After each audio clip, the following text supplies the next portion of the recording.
대한민국의 정치 현황을 진단한다. 정봉주의 PSI. 안녕하십니까. 안녕하세요. 네, 정치 청부 토크쇼.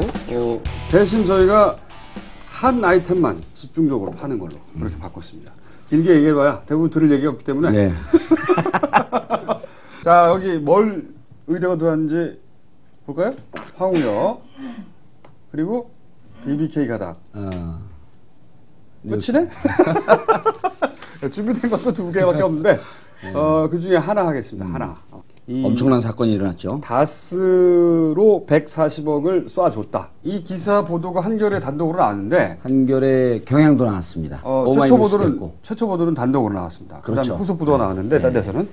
그런데 이 사건의 의미를 잘 파악을 못 하시는 것 같아요. 네. 굉장한 사건이 벌어진 거군요, 지금. 엄청난 사건이 벌어진 거죠. 이게 BBK 사건이 이제 법적으로는 거의 정리가 돼서, 거의가 아니죠. 완벽하게 정리가 돼서 이제 사실 정권이 바뀌어도 다시 건들 수 없는 정도로 깔끔하게 법적 정리는 끝났는데, 그 법적 정리가 끝난 상황에서 사건이 다시 살아나는. 지금부터 왜 이게 사건이 다시 살아나는 발단이 되는가. 정봉주 의원이 불화를 풀어드리겠는데, 그 전에 잠깐 사전 지식으로 다스 정리 좀 하시죠. 다스가 어떤 회사인지 저희 설명을 드리겠습니다. 제 구라 풀기 전에 미리 구라를 풀어보세요. 이 다스가 왜 중요하냐면 다스가 굉장히 중요한 회사입니다. 지금 BBK에서. 왜냐하면 이제 도곡동 땅 굉장히 논란이 됐었죠. 도곡동 땅을 판 돈이 이 다스라는 회사로 들어갔습니다. 그리고 이 다스에서 190억 원이 BBK로 들어갔어요. 여기까지는 팩트예요. 주장이 아니라. 그러니까 도곡동 땅의 주인이 결국은 BBK의 주인인 거예요. 사건이 그렇게 연결되는 겁니다. 또 BBK 다음에는 옵셔널 벤처스라는 게 튀어나오거든요. 옵셔널 벤처스는 뭐냐면 BBK가 변장을 하기 위해서 주가 조작을 해서 변장을 한 겁니다. 그러면서 그 개미들 돈을 투자를 받아서 주가 조작을 하고 횡령을 한 다음에 미국으로 김경준이 도망갔다. 사건이 그래요. 지금부터 우리가 정봉주 의원께서 설명하시는 내용은 소설입니다. 억측이죠. 팩트하고 소설하고 막 섞이는 겁니다. 그 다스가 190억을 BBK에 투자했잖아요. 그렇죠. 50억을 돌려받고 140억을 못 받은 거예요. 50억은 어떻게 돌려받았냐면 그 얘기도 하셔야죠. 돈이 많이 나오고 김경준이 튀기 전에 횡령한 돈을 다스에게는 50억을 돌려주고 도망을 갑니다. 그래서 그때 우리가 참 친절하게, 참 훌륭한 횡령범이다. 그때 그런 표현을 했죠. 횡령한 돈의 한 200~300억 정도는 이명박 측근들, 이분들이 투자한 돈은 대체로 돌려주고 가요. 개미 투자자 돈은 안 돌려주고 이명박 대통령과 가까웠던 사람들, 가까웠던 분들, 그분들에게는 돈을 쫙 나눠줍니다. 나눠주고 그 중에서 너무나 훌륭한 횡령범이라고. 그렇죠. 50억은 다스. 만약에 도곡동 땅이 이명박 대통령의 거라는 억측을 하자면 말도 안 되는 억측이죠. 그런 소설을 써보자면 이명박 대통령에게는 50억을 돌려준 겁니다. 돌려주고 140원 안 돌려준 채로. 140억. 그래서 다스가 이제 김경준에게 돈을 돌려달라고 소송을 합니다. 그런데 몇 년 전 재판에서 졌어요. 8년간 이 재판을 했죠. 김경준이 이 돈을 돌려줄 이유가 없는 겁니다. 그리고 지자마자 그것도 설명해 주셔야죠. 왜 미국 법원에서는 돌려주지 않아도 된다고 생각했냐면 투자금이기 때문에 돌려줄 필요가 없다. 190억을 투자했다가 그 중에 50억 돌려주는데 140억 남았는데 그 투자금을 돌려달라고 했거든요. 다스 쪽에서는 돌려줄 이유가 없다. 돌려줄 이유가 없다. 재판을 졌어요. 다스가. 그리고 김경준이 불법적으로 재산을 모았기 때문에 스위스 계좌에 있는 300억을 미국 그 법원에서 인출 동결 명령을 내렸죠. 그렇습니다. 절대 돈을 빼지 마라. 김경준 돈은 스위스은행에 묶여 있었어요. 묶여 있었죠. 그 한 3년 동안 묶여 있었습니다. 그런데 작년에 다스가 불복해갖고 이제 항소를 하지 않았습니까? 다스는 1심은 졌고요. 1심은 졌죠. 그러니까 당신 돈 돌려받을 자격이 없다. 그러니까 왜 무슨 얘기냐? 우리 돈 돌려줘라.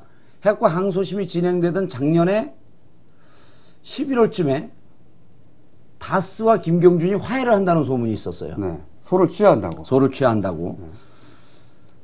그리고 나서 이제 올해 에리카 김이 들어오고 이럴 때 이제 우리가 무슨 생각을 했냐면 에리카 김이 들어오는 것은 에리카 김에게 묶여져 있는 법적 이런 그 기소되어 있는 부분을 기소 중지돼 있었죠. 털어주고 에리카 김은 이명박 대통령은 여기에 관계없다. 라고 말해주고 면죄부를 주고 그리고 동생을 그 대가로 동생을 미국으로 송환시키는 거로 네. 이렇게 막후 합의가 이루어졌다. 이렇게 됐을 거라고 저희가 정리를 했었어요. 했었는데 우리가 몰랐던 사실이 밝혀진 겁니다. 여기. 했었는데 2, 3일 전에 2, 3일 전에 2, 3일 전에 밝혀진 거죠. 네. 이건 팩트입니다. 2월 1일 날 김경준이 다스에 돌려주지 않아도 될 돈 140억을 돌려준 겁니다. 그러니까 네. 이제 미국 그 판사가 화가 나갖고 네. 양쪽의 변호사들 다 불렀어요. 네. 도대체 이게 어떻게 된 거냐? 모종의 민사상의 합의가 있었냐? 그러니까 양쪽에서 다 합의가 있었다라고 하는 것을 인정을 하고 네. 다만 그 내용이 뭔지 밝히지 못하겠다. 그러니까 이게 어떻게 된 거냐면 이런 겁니다. 저희가 추정하기로는 에리카 김의 혐의 다 털어주고 동생 보내주고 그리고 이명박 대통령은 법적으로 깨끗하게 정리하고 면접으로 받고 이렇게 거래가 이루어졌을 줄 알았는데 그게 아니고 140억도 내놔. 네 동생 보내줄 테니까 140억도 내놔. 일이 이렇게 된 거예요. 그래가지고 왜냐면은 겉으로만 보면 예. 돈을 돌려줄 필요가 없다고 법원이 판정을 내렸어요. 예. 안 줘도 돼요, 그 돈은. 그런데 안 줘도 되는 돈인데 그 돈을 줬어. 준 거죠. 네. 줄 필요가 없는데. 그러니까 이 거래가 이렇게 된 거죠. 이 140억이 같은 거지. 그렇죠. 근데다 이제 스위스에 있었던 300억은 네. 그때 당시 작년 11월 이렇게 막후 협상이 이루어질 때 또 다스뿐만 아니라 옵셔널 벤처스 소액 투자자들도 우리 돈 돌려주셔. 네. 371억 횡령하지 않았습니까? 소속이 두 개가 있었어요. 다스도 돌려달라. 그리고 소액 투자자들도 돌려줘라. 옵셔널 벤처스에 투자했던 소액 투자자들도 우리 돈 돌려달라. 예. 이쪽은 투자금을 돌려달라는 거였고, 그렇죠. 이쪽은 자기들의 회사 돈 횡령한 건 내놓으라는 거죠. 근데 이거는 다스는 졌는데 옵셔널 벤처스는 이겼어요. 올해 초에. 올해 1월 28일 날 이겼습니다. 그러니까 300억이 있는데 그 300억을 이제 옵셔널 벤처스로 돌려줘야 될 상황이 된 거예요. 급해진 거지. 그러면 140억을 돌려받지 못하잖아요. 그렇죠. 예, 그러니까 이제 1월 28일 날 확정 판결이 나고 확정 판결이 난 다음에 명령문을 쓰는 때까지 한 10일 정도 걸려요. 그러니까 28일 날 확정 판결이 나니까 300억도 김경준 돈이 아닌 게 된 거죠. 그렇죠. 네. 옵셔널 벤처스에 돌려줘야 되니까. 그러니까 28일 날 확정 판결이 나고 이틀 뒤에 2월 1일 날 어차피 내 돈 아니니까 다스에 돌려주자. 140억을 돌려주고. 그리고 그 와중에 다스의 주인은 이명박 절대 아니죠. 그런 말도 안 되는 그렇죠. 주장하는 사람들이 있어요. 다스의 주인은 어차피 네 돈 못 찾으니까 우리한테 내놔라. 각하 일리가 없죠. 각하가 이런 꼼수를 쓸 리가 없어요. 네. 그래서 여기서 이제 중요한 겁니다. 이명박 대통령께서 훌륭하신 분인데 꼼수 안 쓰죠. 그냥 악수는 누자 가끔씩. 그런데 2월 28일 날 확정 판결이 나고 2월 1일 날 송금을 하고 네.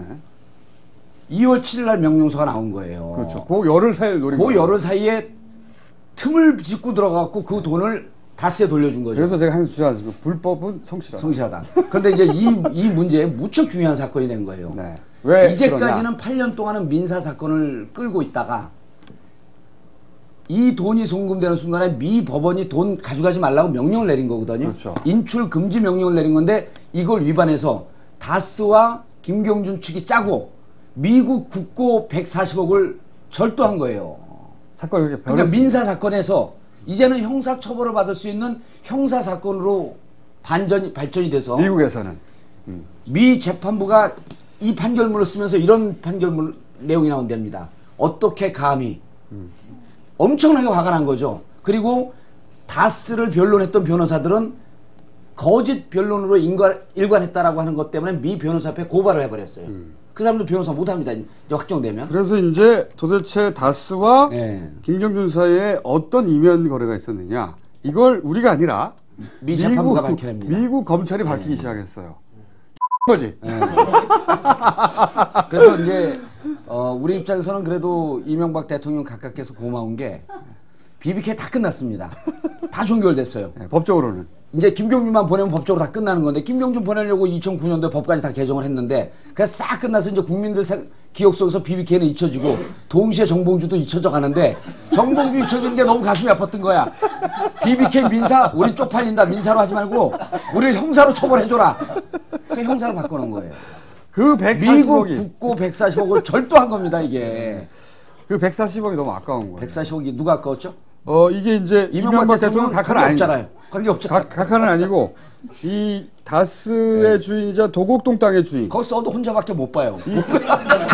도곡동 땅의 주인이 아까웠던 거죠.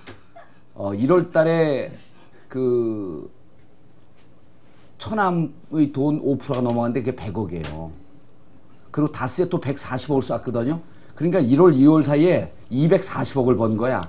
대박이 터진 거예요. 다스는 1년 순이익이 30억밖에 안 돼.